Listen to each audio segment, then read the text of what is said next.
인천 남동구의 오래된 아파트 단지 12층. 조용한 봄 아침이었다. 박서준은 출근 준비를 하던 중 침실 CCTV 화면에 잡힌 장면을 보고 잠시 멈췄다. 화면 속 한 살 된 아들 지우가 방구석에 서 있었다. 마치 세상과 단절된 듯 혼자 조용히 그 자리를 지키고 있었다. 서준은 처음엔 대수롭지 않게 여겼다. 아이들은 원래 알 수 없는 행동을 반복하곤 했다. 혼자만의 세계에 빠지는 듯한 순간들이 있다고 늘 하지 않던 장난감에 실증이 났나, 벽에 무슨 흥미로운 게 있나, 그런 식으로 생각하며 그는 그날 하루를 넘겼다. 하지만 그 행동은 그날로 끝나지 않았다. 다음 날도, 그 다음 날도 지우는 틈 만나면 같은 구석으로 향했다. 말도 없이 그 자리를 향해 가더니 아무런 반응도 없이 조용히 서 있었다. 울지도 않고 웃지도 않고 시선을 돌리지도 않았다. 처음엔 휴대폰으로 그 장면을 찍으며 농담처럼 친구 단톡방에 올렸다. 우리 집 꼬마 철학자 또 사색 중이네. 친구들은 웃고 말았지만 서준의 마음속에는 점점 무거운 무언가가 자리 잡기 시작했다. 지우는 서준의 유일한 가족이었다. 아내는 지우를 출산하던 날 세상을 떠났고 서준은 홀로 아이를 키워야 했다. 마음 가까운 나이에 처음 겪는 육아는 혼란 그 자체였지만 그는 성실하게 하루하루를 버텨왔다. 회사에서도 인정을 받는 건축사였고 삶의 균형을 유지하려도록 했지만 육아만큼은 예상할 수 없는 변수의 연속이었다. 그런데 이번엔 아무리 경험이 없어도 이건 뭔가 이상했다. 단순한 호기심이 아니라는 예감이 들었다. 그는 밤마다 인터넷을 찢었다.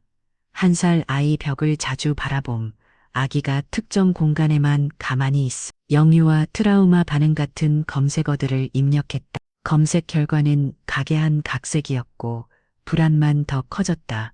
혹시 자폐 증상이 아닐까? 혹은 뭔가 외상 후 스트레스일까? 아내 없이 키워서 무의식적으로 외로움을 느끼는 걸까? 그런 생각이 꼬리에 꼬리를 물었다. 결국 그는 소아과 진료를 예약했다. 진료실에서 의사는 웃으며 말했다. 이런 행동은 꽤 흔해요. 어떤 아이들은 벽의 차가운 느낌을 좋아하기도 하고 혼자 있는 걸 편하게 여기는 경우도 있죠. 자극이 많은 세상에서 스스로 진정하는 방법일 수도 있어요. 그 말에 서준은 고개를 끄덕였지만 마음 한 구석은 여전히 가라앉지 않았다. 아무리 생각해도 지우의 행동에는 무언가 감정적인 흐름이 느껴졌다. 단순한 습관이나 자극에 대한 반응이 아니라 그 안에 설명할 수 없는 무언가가 담겨 있는 것 같았다. 하루는 퇴근을 조금 일찍 했다. 집에 들어서자마자 거실에서 이상한 정적이 느껴졌다. 지우는 장난감도 만지지 않고 TV도 켜지 않은 방 안에서 똑같은 자세로 벽을 마주하고 서 있었다. 서준은 말을 걸었지만 지우는 반응하지 않았다. 마치 누군가와 대화 중이었던 것처럼 혹은 무언가를 견디고 있는 것처럼 보였다. 시간이 지나도 그 자리를 떠나지 않았다. 이후로도 그 행동은 반복되었다. 단지 방 한켠을 바라보는 것뿐이지만 그 반복 속에는 분명히 어떤 메시지가 있었다. 서준은 방 구조를 다시 살펴봤다. 곰팡이가 있는지, 찬바람이 드는지, 균열이 있는지 하나하나 확인했지만 아무런 이상이 없었다. 손전등으로 벽을 비춰보고 소리를 두드려도 평범한 콘크리트 벽일 뿐이었다. 하지만 그 벽 앞에 서 있으면 묘한 기운이 감돌았다. 설명할 수 없는 낯선 감정. 어쩌면 그냥 아내가 없다는 현실을 되새기며 예민해진 자신 탓일지도 몰랐지만 어쨌든 마음이 편하지 않았다. 서준은 노트북을 안방 대신 지우 방으로 가져왔다. 밤마다 지우가 자는 모습을 지켜보며 일을 했다. 이상하게도 지우는 낮잠을 잘 때 그 행동을 하지 않았다. 오직 깨어있을 때 그리고 서준이 방을 나갔을 때만 같은 자리에 서 있었다. 그건 우연이라고 하기엔 너무도 일정하고 정확했다. 아이가 그런 식으로 일정한 패턴을 가질 수 있다는 건 분명 이유가 있다는 뜻일 것이다.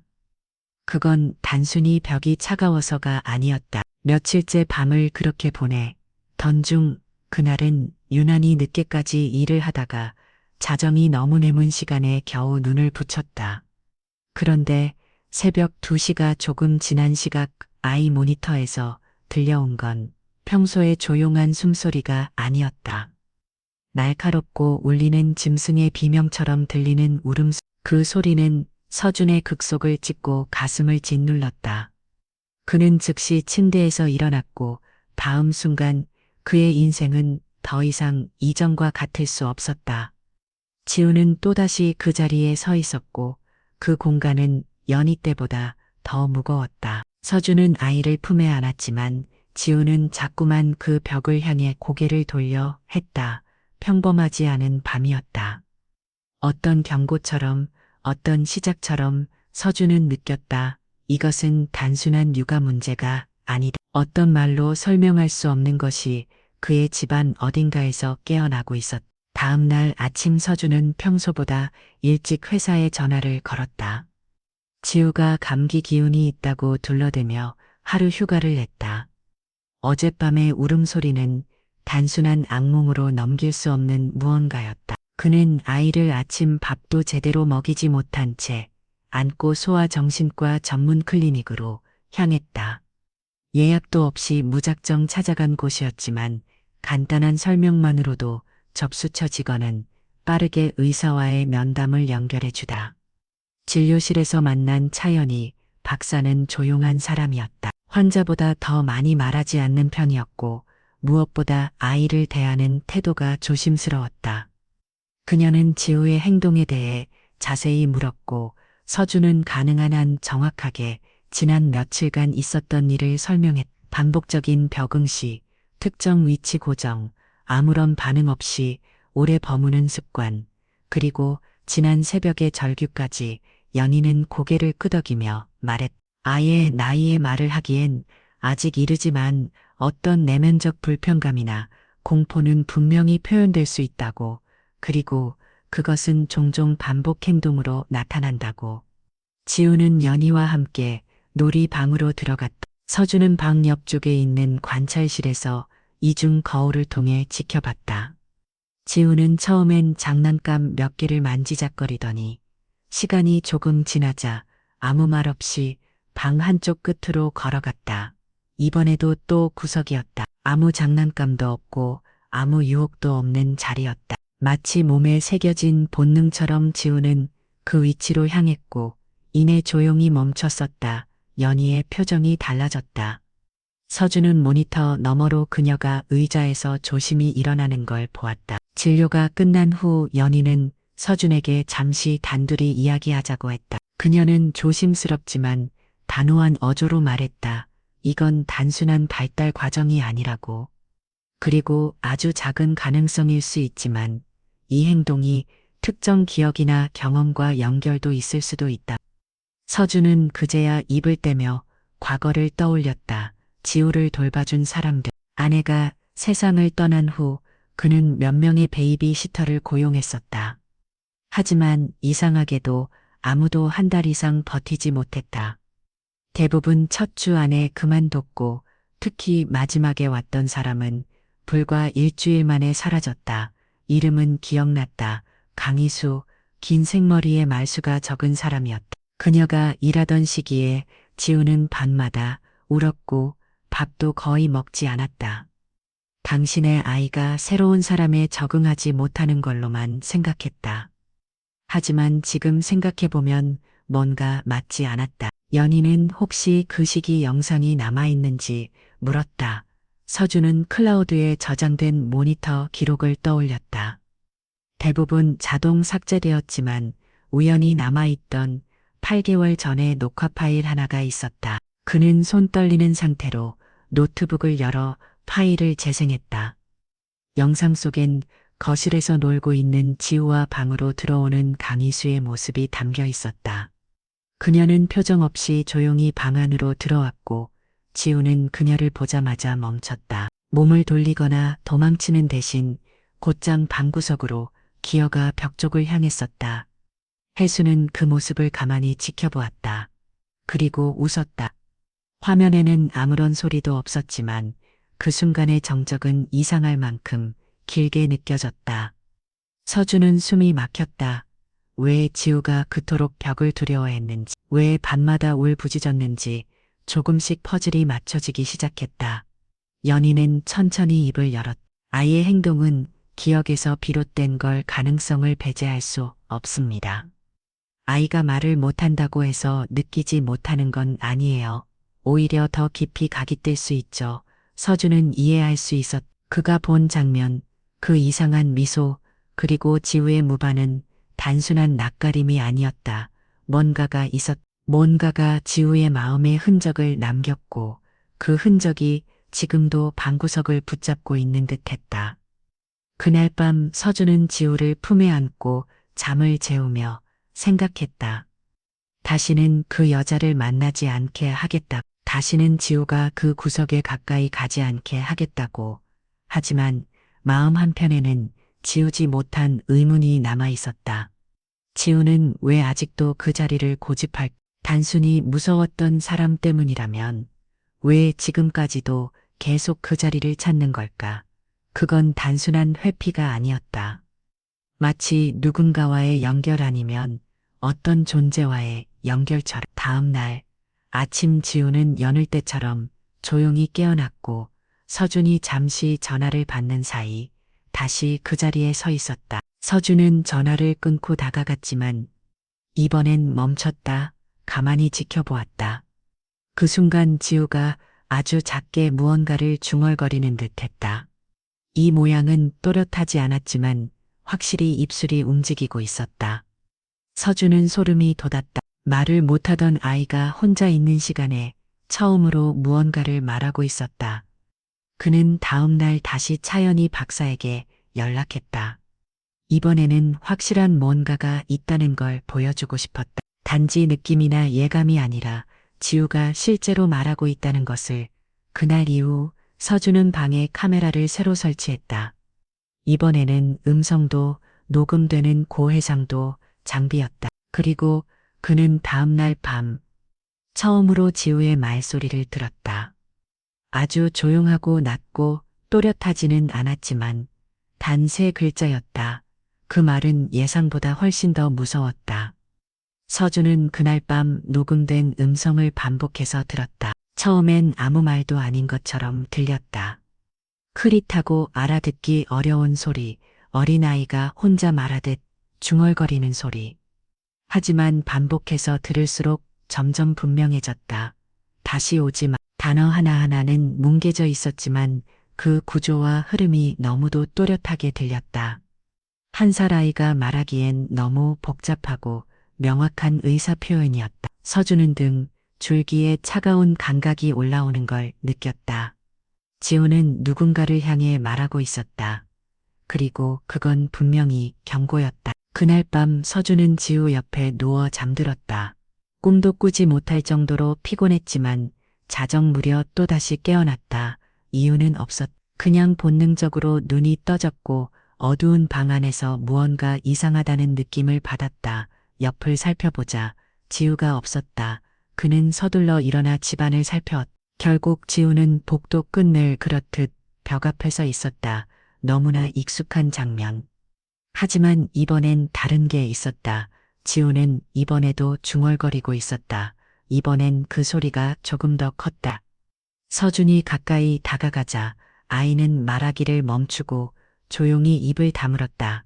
그러나 단 한마디가 또렷하게 남았다. 그 여자 짧고 간결했다. 서준은 순간 숨을 멈췄다. 이전에는 어떤 대상에 대해 이야기하지 않았다. 하지만 이제는 분명히 특정한 존재를 가리키고 있었다. 지우는 그 여자를 기억하고 있었고 지금도 그 여자를 두려워하고 있었다. 다음 날 서준은 본격적으로 조사에 들어갔다. 강희수라는 이름으로 등록된 정보는 거의 없었다. 계약 당시 썼던 주민번호와 주소는 모두 허위였다. 중개업체에 연락해 보았지만 단땅조차 기억이 흐릿했고 연락처는 이미 끊긴 상태였다. 직원은 조심스럽게 털어놓았다. 그분 다른 집에서도 오래 못 있었어요. 어떤 집에서는 애가 며칠 만에 열이 나고 울기만 했대요. 서준은 피기가 사라졌다. 강희수는 단순히 성격이 맞지 않는 시터가 아니었다. 어떤 흔적을 남기고 다니는 사람이었다. 그날 저녁 지우는 잠들기 전 유난히 불안했다. 서준은 아이를 안고 자장가를 틀어주며 진정시키려 했지만 지우는 자꾸만 복도 쪽을 가리켰다. 결국 그는 아이 침대를 안방으로 옮겼다. 함께 잠든 것이 오랜만이었다. 오랜만에 아이도 비교적 편안하게 눈을 감았다. 하지만 평온은 오래가지 않았다. 새벽 3시가 조금 넘은 시각 서준은 작은 소리에 눈을 떴다. 지우는 침대에 없었. 불을 켜지 않고 조심스럽게 방문을 열었다. 복도 끝 익숙한 그 자리. 지우가 다시 서 있었다. 그리고 이번엔 입을 열었다. 다시 왔어. 너무도 또렷한 목소리였다. 혼자 말이 아니었다. 누군가를 향한 진술이었다. 서준은 지우를 안아들고 방으로 돌아왔다. 몸이 떨렸지만 차분하게 아이를 침대에 눕히고 다시 문을 닫으려는 순간 안방 건너편에 문에서 쿵 소리가 났다. 지우의 방이었다. 서준은 걸음을 멈췄다. 아무 소리도 없었지만 분명히 들은 소리였다. 망설이다가 문을 열었다. 안쪽은 조용했고 불을 켜도 아무것도 보이지 않았다. 하지만 서준은 그 방 안에서 숨이 막히는 기분을 그건 공포나 불안이 아니라 마치 누군가가 곁에 있는 듯한 감각이었다. 그 감각은 아주 실제적이었다. 공기가 달라졌고 온도가 낮아졌다. 말로 설명할 수 없지만 그 안에는 뭔가가 있었다. 다음 날 아침 서준은 지우의 방폭을 자세히 살펴다. 손으로 덮은 코, 손전등으로 비추고 귀를 대보고 모든 가능성을 떠올리며 살펴봤다. 그리고 그제서야 아주 미세한 흔적을 발견했다. 벽에 얇게 긁힌 자국들. 처음엔 눈에 띄지 않았지만 빛을 비치면 선명해졌다. 일정한 간격으로 새로 나 있는 흔집. 아이가 만들 수 있는 깊이나 길이가 아니었다. 누군가 손톱이나 날카로운 물건으로 벽을 긁은 듯한 형태였다. 그리고 그것은 바로 지우가 늘 서 있던 위치에 집중되어 있었다. 서준은 바로 스마트폰으로 사진을 찍었다. 누구에게 보여줘야 할지도 몰랐지만 그건 기록해야 하냈다. 이건 더 이상 우연이 아니었다. 그는 더 이상 망설이지 않기로 했다.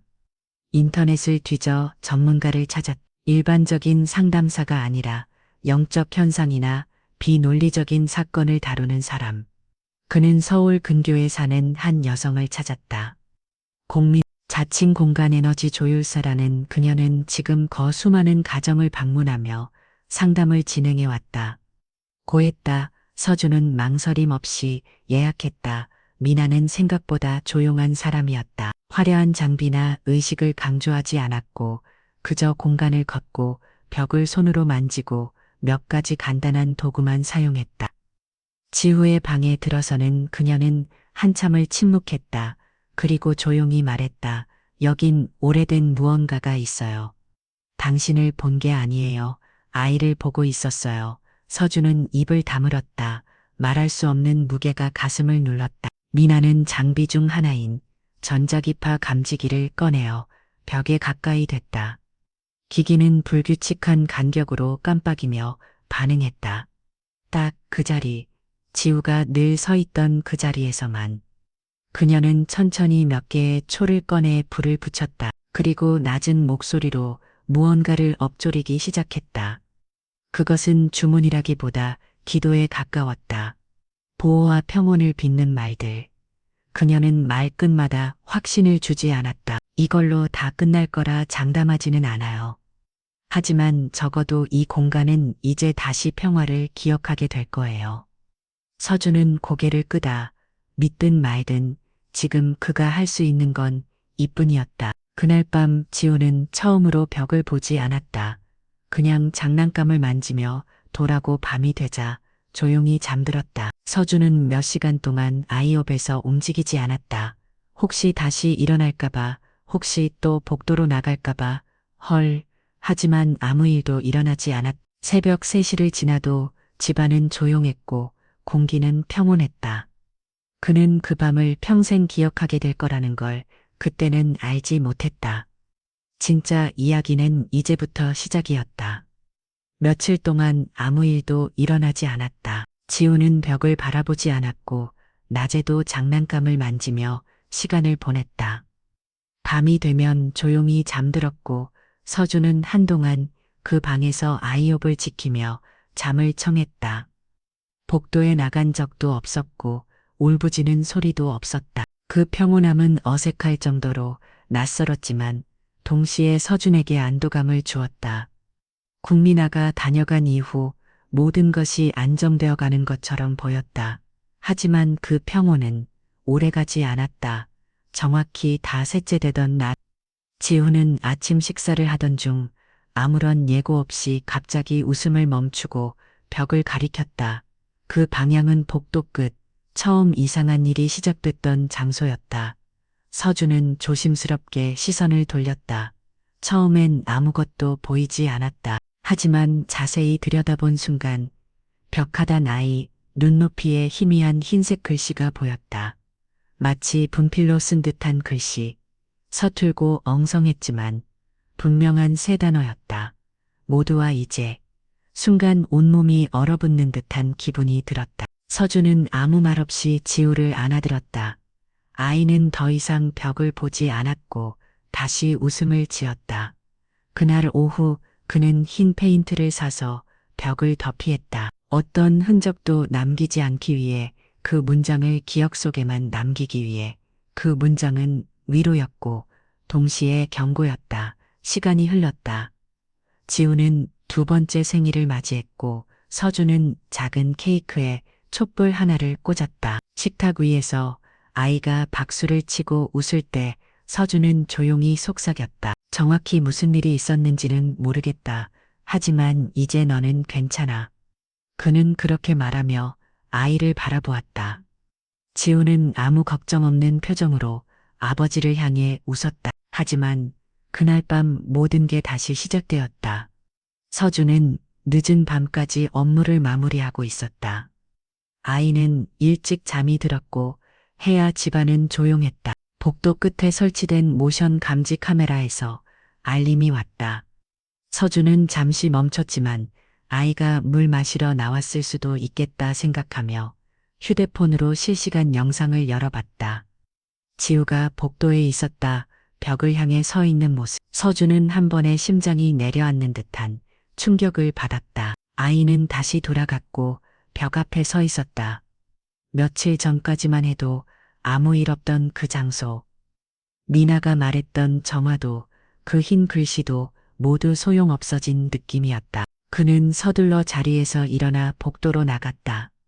아이를 안고 방으로 돌아온 후 지우는 아주 작게 중얼거렸다. 그 여자 다시 왔어. 서준은 말을 잃었다. 너무도 짧고 조용한 문장이었지만 그 안에 담긴 의미는 분명했다. 지우는 그 존재를 다시 느끼고 있었다. 다시 돌아온 것이다. 그 순간 지우의 방에서 꽝 하는 소리가 들렸다. 문을 닫은 채로 있는 방에서 울린 묵직한 소리였다. 서준은 아이를 침대에 눕히지 못한 채 다시 방으로 향했다. 문을 열자 아무도 없었다. 방 안은 조용했고 장난감은 제자리에 있었고 창문도 닫혀 있었다. 하지만 방 안 공기는 달랐다. 불을 켜고 방 안을 찬찬히 살핀 그는 곧 다시 그 자리에 눈이 멈췄다. 지우가 늘 서 있던 벽, 이전에 긁힌 자국이 있었던 바로 그 자리. 거기엔 다시 새로운 흙집이 생겨 있었다. 이번엔 더 길고 더 깊게. 마치 누군가 의도적으로 벽을 핥히고 지나간 것처럼. 그것은 단순한 장난도 공포 영화 같은 상상도 아니었다. 지금 이 집 안 어딘가에 설명할 수 없는 무언가가 다시 존재하고 있었다. 그날 밤 서준은 아이를 데리고 차 안에서 잠을 정했다. 밖은 늦은 봄비가 조금씩 내리고 있었고 차 안은 생각보다 더 따뜻했다. 지우는 조용히 잠들었지만 서준은 한순간도 눈을 감지 못했다. 라디오도 끄고 휴대폰도 꺼둔 채 그는 오직 아이의 숨소리만을 들었다. 다음 날 그는 다시 미나에게 연락했다. 이번엔 그냥 정화가 아닌 분명한 확인이 필요했다. 그는 더 이상 가능성으로 설명되는 말들에 기대고 싶지 않았다. 정확한 무언가 해답이 필요했다. 그리고 아이를 다시 그 벽 앞에 서게 하고 싶지 않았다. 미나는 조용히 전화를 받았고 서준의 말을 듣고 난 후 한참 침묵했다. 그리고 말했다. 이번엔 다르게 접근해야 할 것 같아요. 서준은 고개를 끄덕였다. 자신도 그렇게 느끼고 있었다. 이제는 단순한 정화나 기도가 아닌 무언가 더 깊은 층위에서 접근할 필요가 있었다. 지우가 느끼고 있는 그 존재는 단순한 기억이 아니라 지금도 여전히 이 공간과 연결되어 있었다. 그리고 무엇보다 중요한 건 지우가 더는 혼자 그 공포를 마주하지 않도록 해야 한다는 것이었다. 이제부터는 진짜로 싸워야 할 때였다. 그 벽 너머 눈에 보이지 않는 무언가와 서준은 미나와의 통화를 맞은 지우를 다시 품에 안고 차량 뒷좌석에서 조심스럽게 일어났다.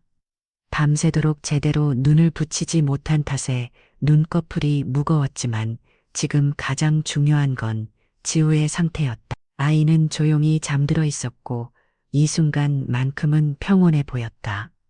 그러나 그것이 언제 깨질지 모른다는 불안이 서준의 머릿속을 끊임없이 맴돌았다. 그는 지우를 데리고 다시 집으로 돌아가지 않았다. 대신 근처에 있는 부모님 댁으로 향했다. 아침 시간이라 집안은 조용했고 부모님은 오랜만에 온 손자를 보며 반가워했지만 서준은 자세한 설명을 피했다. 그는 잠시라도 아이가 이 낯선 현장에서 벗어나는 것이 필요하다고 판단했다. 미나는 오후 늦게 서준의 아파트를 다시 방문했다. 이번에는 간단한 장비나 촛불 대신 종이와 노트북 녹음기를 들고 왔다. 그녀는 서준에게 과거 지우와 함께 생활했던 모든 사람들의 이름, 시기, 특징을 가능한 한 정확히 적어 달라고 요청했다. 서준은 기억을 더듬며 몇 명의 이름을 적었다.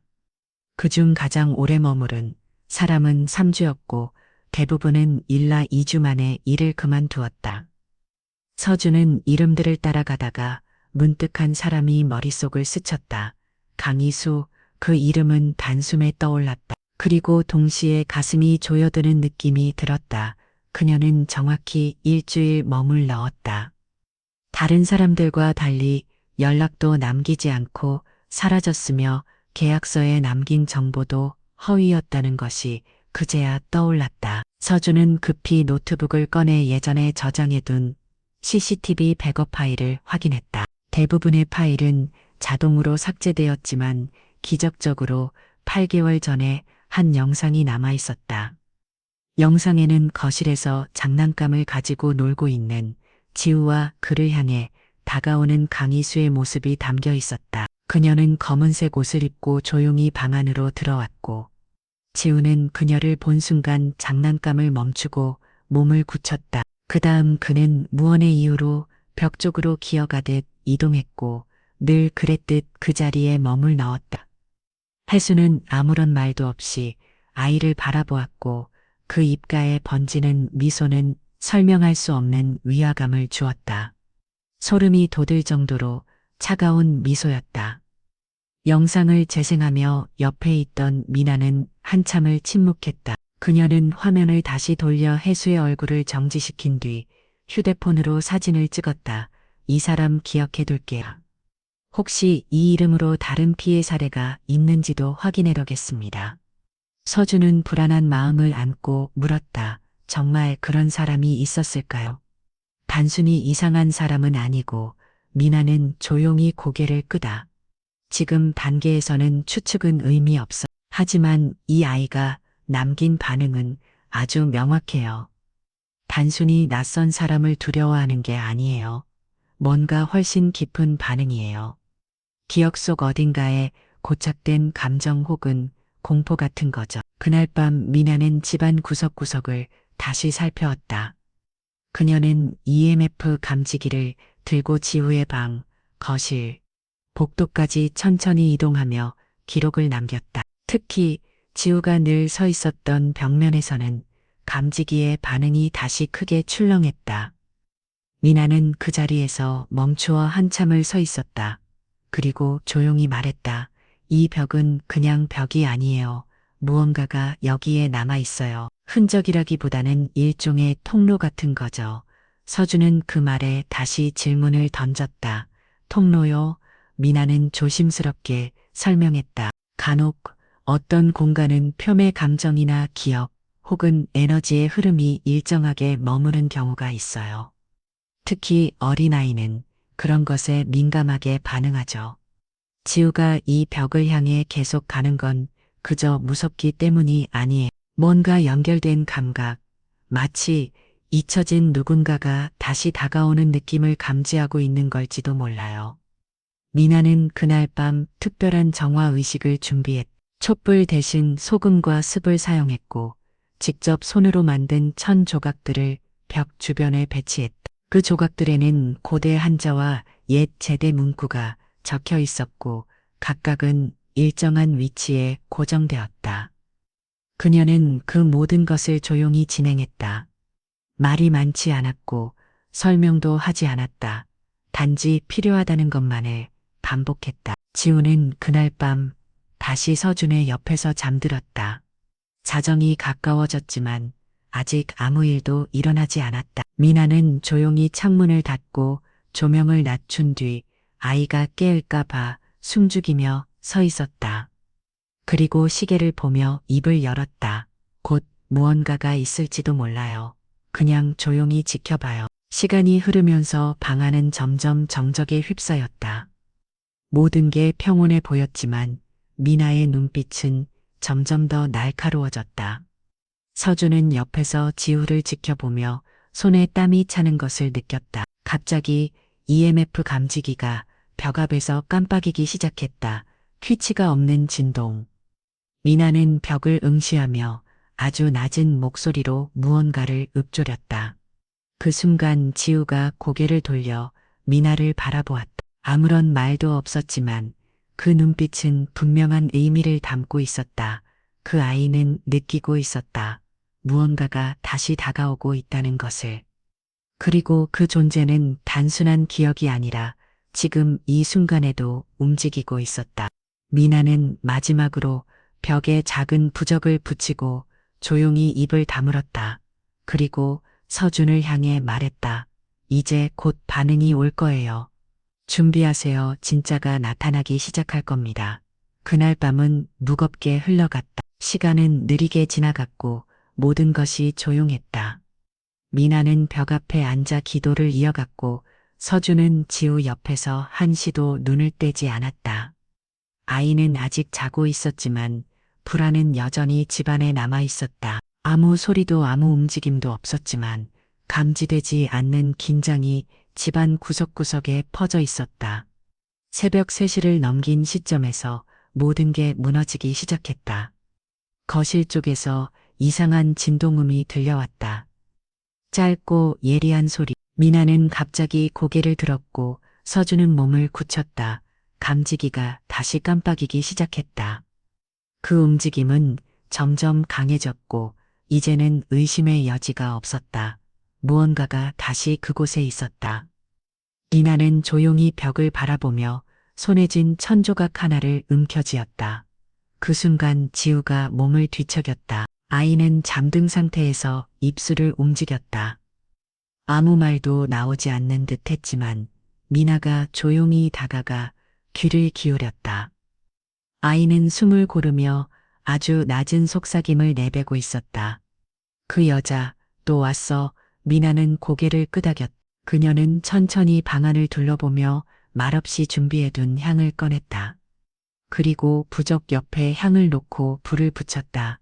향연은 아주 느리게 번졌고 미나는 그 연기 사이로 손가락을 움직이며 기도문을 읊기 시작했다. 그 기도는 말이 아닌 호흡과 리듬에 가까웠고 그녀의 눈빛은 집중되어 있었다. 서준은 그 순간 자신이 무엇을 믿고 있는지도 모르겠다고 느꼈다. 종교도 없었고 영적인 것에 대해 믿어본 적도 없었다. 하지만 지금 이 순간만큼은 논리나 이성으로 설명할 수 없는 것을 인정하지 않을 수 없었다. 참 너무 많은 우연이 겹쳤고 너무 많은 흔적이 남았. 그리고 무엇보다도 지우가 계속해서 똑같은 반응을 보인다는 것은 결코 설명 없는 사건이 아니었다. 미나의 기도가 점점 고조되면서 벽 쪽에서 이상한 소리가 들려왔다. 균열처럼 짧은 파열음. 그것은 마치 오래된 나무가 갈라지는 소리와도 같았다. 미나는 재빨리 마지막 부적을 벽의 중앙에 붙였다. 그 순간 감지기가 멈췄고 공기의 흐름이 바뀌었다. 아주 짧은 찰나였지만 서준은 무언가가 사라지는 느낌을 받았다. 무게감이 사라졌고 공간이 비워진 듯한 그 감. 미나는 깊게 숨을 내쉬며 조용히 말했다. 지금이에요. 지우는 조용히 다시 잠들었다. 그리고 그 이후로 방 안은 아무런 반응도 없었다. 미나는 감지기를 꺼놓고 향을 정리했다. 모든 것을 치운 뒤 그녀는 조용히 서준에게 말했다. 이번엔 진짜로 떠났을지도 몰라요. 아이가 그렇게 말했잖아요. 다시 왔다고. 그리고 방금 그 기운이 꺼졌어요.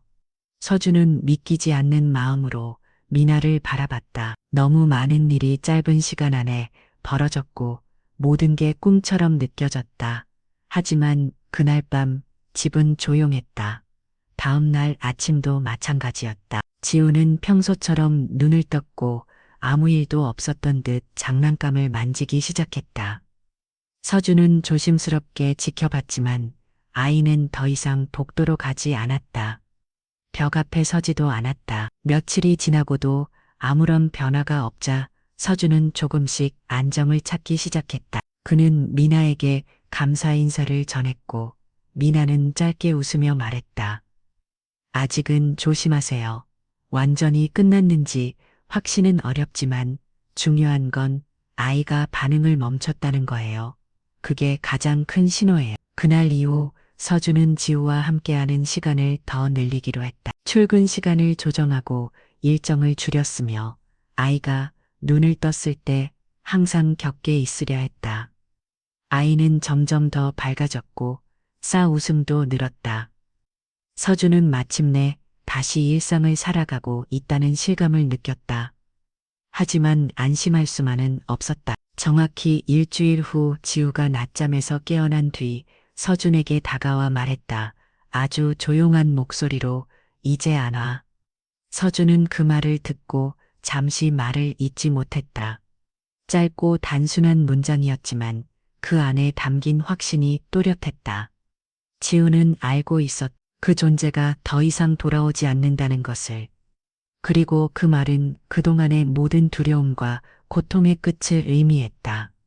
그날 밤 서준은 지우를 품에 안고 조용히 속삭였다. 다시는 더 혼자 두지 않을게. 아이는 그 말에 작게 미소 지었다. 그렇게 평온한 밤이 흘렀고 마침내 긴 여정의 끝이 다가오고 있었다. 하지만 서준은 마음속 어딘가에 남아있는 단 하나의 문장을 계속 떠올렸다. 다시 왔어, 다시 왔어, 그리고 이제 안 와. 그 사이에 있었던 모든 것들은 지우의 기억 속 어딘가에 남아있을 것이다. 그러나 그 기억은 이제 더 이상 두려움이 아니라 견뎌낸 용기의 흔적이 될 것이다. 몇 주가 흘렀다. 지우는 더 이상 벽을 보지 않았다. 복도를 따라 걷거나 장난감을 가지고 놀거나 아버지 품에 안겨 낮잠을 자기도 했다. 어느 날은 작은 곰인형을 안고 미나가 붙여준 부적 옅어있던 벽 쪽을 가리키며 시익 웃었다. 서준은 그 웃음을 보는 것만으로도 안심이 되었고 아주 조금씩 마음을 내려놓을 수 있었다. 이제는 더 이상 지우가 누굴 두려워하는 것도 아니었고 그 벽 앞에서 중얼거리는 일도 없었다. 집안 공기마저 달라진 듯 했다. 얇은 장막이 걷히고 낡은 흔적이 지워진 느낌. 서준은 벽을 완전히 다시 도배했고 장난감 수납장을 그 자리에 새로 배치했다. 더 이상 아이가 다시 그곳을 바라보지 않기를 바라는 마음에서였다.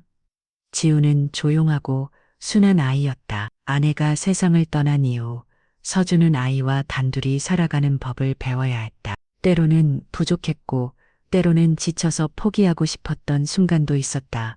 하지만 이제 그는 알았다. 아이가 보여주는 작은 변화들이 얼마나 중요한 의미를 담고 있는지. 아이의 침묵 눈빛, 시선, 그리고 한마디 말까지 모든 것이 메시지였다. 그날 아침도 평소처럼 시작되었다. 서준은 지우에게 팬케이크를 만들어주고 둘은 식탁에 마주 앉아 아침을 먹었다. 지우는 포크를 들고 웃으며 팬케이크 조각을 입에 넣었다. 그 웃음은 서준의 하루를 시작하게 해주는 유일한 힘이었다. 그런데 지우가 갑자기 포크를 내려놓고 복도 쪽을 가리켰다. 서준은 그 손끝을 따라 시선을 돌렸고 처음엔 아무것도 보이지 않았다. 하지만 그 시선이 멈춘 곳에서 이상한 것을 발견했다. 벽가래 쪽 지우 키높이에 맞춰진 곳에 연필로 쓴 듯한 힘이 한 글씨가 있었다. 모두 아이제. 그 순간 서준은 시간이 멈춘 듯한 기분을 느꼈다. 그 문장은 너무 익숙했다. 지우가 몇 주 전 잠에서 깨어난 지구 속삭이듯 말했던 그 말이 이제 벽에 적혀 있었다. 아이의 손글씨처럼 삐뚤빼뚤하고 어색한 필체였지만 의미는 분명했다. 지우가 직접 썼을 리는 없었. 그는 아직 연필을 쥐고 글씨를 쓰지 못한다. 그렇다면 이 글씨는 어디서 온 것일까? 누가 어떤 방식으로 왜 이 시점에 그 문장을 남긴 것일까? 하지만 그 질문보다 먼저 다가온 감정은 이상하리만 짓 따뜻했다. 위협이 아니라 마치 누군가 남긴 마지막 인사처럼 느껴졌다. 무언가가 정말 끝났음을 알리는 듯한 조용한 고백. 서준은 자리에서 일어나 조용히 벽 앞으로 다가갔다. 그리고 손글트로 글씨를 천천히 따라 읽었다. 그 말은 경고도 위협도 아니었다. 어떤 존재가 아이에게 더는 닿을 수 없음을 인정하는 선언처럼 보였다. 지우는 서준의 옆에서 작게 웃었다. 그 웃음엔 더 이상 공포가 없었다. 오히려 뭔가를 해냈다는 만족감 같은 게 담겨 있었다. 서준은 아이를 안고 조용히 말했다. 수고했어. 그날 오후 그는 조용히 벽에 연한색 페인트를 덮이래다. 글씨는 사라졌지만 그 문장은 그의 기억에서 지워지지 않았다. 벽은 다시 하얘졌고 방 안은 평소처럼 조용했다. 지우는 인형을 들고 놀았고 나짐도 잘 잤다. 밤이 되자 서준은 지우를 침대에 높이고 불을 끈 옆에 누워 조용히 아이의 얼굴을 바라봤다. 이 집에서 아이와 함께한 2년의 시간이 머릿속을 천천히 흘러갔다. 웃음보다 울음이 많았던 시간, 혼란과 두려움이 반복되던 시간, 그리고 그 안에서 지우가 자라난 시간. 이제 그 모든 시간이 하나의 문장을 향해 수렴한 건 같았다. 모두와 이제 아이는 그 존재에게 그렇게 말할 수 있었고 그 말은 전달되었다. 어쩌면 지우는 더 이상 설명할 필요 없는 언어를 알고 있었는지도 몰랐다. 말로 할 수 없는 감정 눈빛 하나로도 전해지는 진심 같은 것. 서준은 눈을 감으며 생각했다. 어떤 기억은 잊혀져야 하고 어떤 고통은 지나가야 하며 어떤 말은 결국 말하지 않아도 괜찮다는 것을 지우가 그렇게 해냈다. 혼자서 아주 조용히 그리고 아주 강하게. 그날 밤은 아무 일 없이 흘러갔다. 이불 속에 파묻힌 지우는 작은 숨결을 이어가며 곤히 잠들어 있었고 서준은 그 옆에서 천천히 눈을 감았다. 다시는 되돌아오지 않을 밤. 더 이상 어떤 기척도 없고 어떤 울음도 없고 어떤 속삭임도 없는 밤. 그리고 마침내 진짜 의미의 평화가 그들 곁에 찾아왔다. 지우의 두 번째 생일 아침 서준은 부엌에서 작은 케이크 하나에 초를 꽂고 있었다. 초는 단 하나. 지금까지의 시간을 기념하기엔 턱없이 작았지만 그가 준비할 수 있는 가장 조용하고 진심 어린 축하였다. 지우는 식탁에 앉아 케이크를 바라보며 두 손을 모았다. 서준은 불을 켜고 아이에게 작은 박수를 유도했다. 아이는 웃었고 그 웃음은 집안을 가득 채웠다. 초를 끄고 난 후 서준은 조용히 아이의 머리를 쓰다듬었다.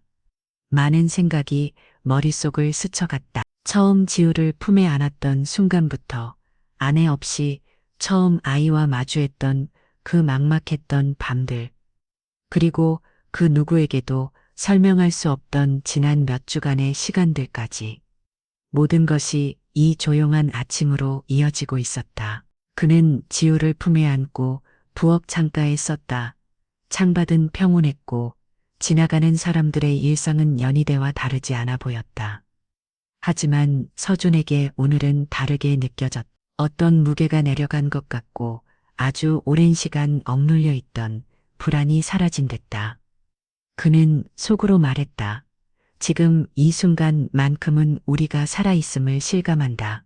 낮이 지나고 지우는 평소처럼 장난감을 가지고 놀았다. 서준은 아이를 지켜보며 노트북을 열어 간단한 업무를 처리했다. 아무 일도 없었다. 그렇게 저녁이 다가왔고 하루가 마무리되려는 시간, 서준은 지우를 씻기고 침대에 눕혔다. 아이는 금방 잠들었다. 아무런 저항도 없었고 어디로도 가려 하지 않았다. 서준은 방을 나서기 전 아이의 손을 잠깐 잡았다. 그 온기가 따뜻했고 살아있다는 사실이 그 손 끝에서 분명하게 느껴졌다. 거실에 돌아와 불을 끄기 전 서준은 잠시 벽을 바라보았다. 글씨는 이미 지워졌지만 그 말은 여전히 머릿속에 남아 있었다. 무로와 이제 어떤 존재가 더 이상 다가올 수 없다는 선언 혹은 간절한 부탁, 그건 공포가 아닌 해방의 말이었다. 아이가 전한 메시지였고 아버지가 지켜낸 평화의 증거였다. 며칠 뒤 서준은 지우를 데리고 근처 공원으로 산책을 나갔다. 지우는 그네에 앉아 웃으며 흔들렸고 서준은 벤치에 앉아 그 모습을 지켜봤다. 주변에는 아이들과 부모들이 함께 시간을 보내고 있었다. 그 평범한 풍경 속에서 서준은 문득 그동안 자신이 지나온 시간을 되짚어 보았다. 그리고 알게 되었다. 아이는 말하지 않아도 많은 것을 전하고 있다는 사실을. 지우는 울음으로, 침묵으로, 시선으로, 아주 짧은 말들로 모든 걸 말하고 있었다. 그리고 그 말을 듣는 건 어른들의 몫이었다. 어른들이 해야 할 일은 아이의 이상 행동을 무시하거나 단순히 넘기는 것이 아니라 그 안에 담긴 감정을 읽고 반응하는 것이었다. 그것이 아이를 지키는 첫 번째 방법이었다. 그날 밤 서준은 아이가 잠든 뒤 조용히 노트북을 열고 일기장을 작성했다. 그는 처음으로 아이에 대한 진짜 고백을 글로 남겼다. 너는 아주 작은 몸으로 큰 세상을 견뎌냈고 누구보다 용감했다. 내가 너를 지킨 줄 알았지만 어쩌면 너야말로 나를 이 시간 속에서 구해낸 건지도 모르겠다. 내가 울던 밤 내가 더 무서웠다. 네가 중얼거리 말에 내가 더 떨어졌다. 그런데 그 모든 순간이 너를 단단하게 만들었고 나 또한 아버지로 살아가는 법을 배웠다. 그는 마지막 문장을 천천히 타이핑했다. 앞으로도 나는 너의 침묵을, 웃음을, 눈빛을 닫을 거야. 네가 아무 말 안 해도 나는 들듣고 있을게. 다음 날 아침 지우는 평소보다 조금 더 일찍 일어났다. 부엌에서 팬케이크를 굽던 서준에게 다가와 작게 말했다. 아빠 또 해줘. 서준은 웃으며 고개를 끄다 오늘은 2잔. 아이는 환하게 웃었고 하루는 그렇게 다시 시작되었다. 아무 일도 없는 하루. 아무 설명도 필요 없는 평온함. 그것이 서준이 바란 전부였다. 그는 이제 아이들은 말보다 더 많은 것을 눈으로 전한다는 것을. 그 침묵 속엔 외침이 있고 그 외침엔 진심이 있다. 우리가 들어야 할 건 그 목소리가 아니라 그 말 못한 고요함 속에 담긴 작은 울림이다. 가끔은 아무 말도 하지 않는 아이가 세상에서 가장 큰 진실을 품고 있다는 걸 잊지 말아야 한다.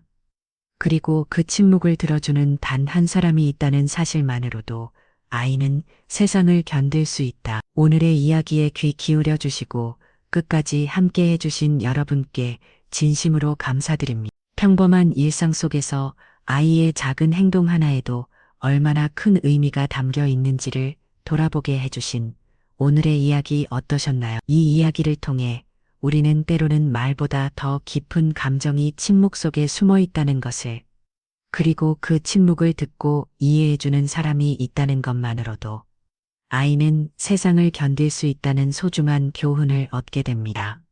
가족이라는 이름 아래 우리가 얼마나 서로를 지켜보고 느끼고 들어야 하는지를 다시 한번 되새기게 됩니다. 여러분의 소중한 시간 속에 이 이야기가 작은 울림으로 남았다면 그것만으로도 저희에게는 큰 기쁨입니다. 앞으로도 의미 있고 따뜻한 이야기들로 여러분과 함께하고 싶습니다. 그 여정에 여러분이 함께해 주신다면 더욱 큰 용기와 힘이 될 것입니다. 이 채널을 응원하고 싶으시다면 아래에 좋아요를 눌러주시고 여러분의 생각을 댓글로 남겨주세요. 그리고 구독을 눌러주시면 앞으로의 이야기들도 놓치지 않고 함께 하실 수 있습니다. 다시 한번 진심으로 감사드립니다.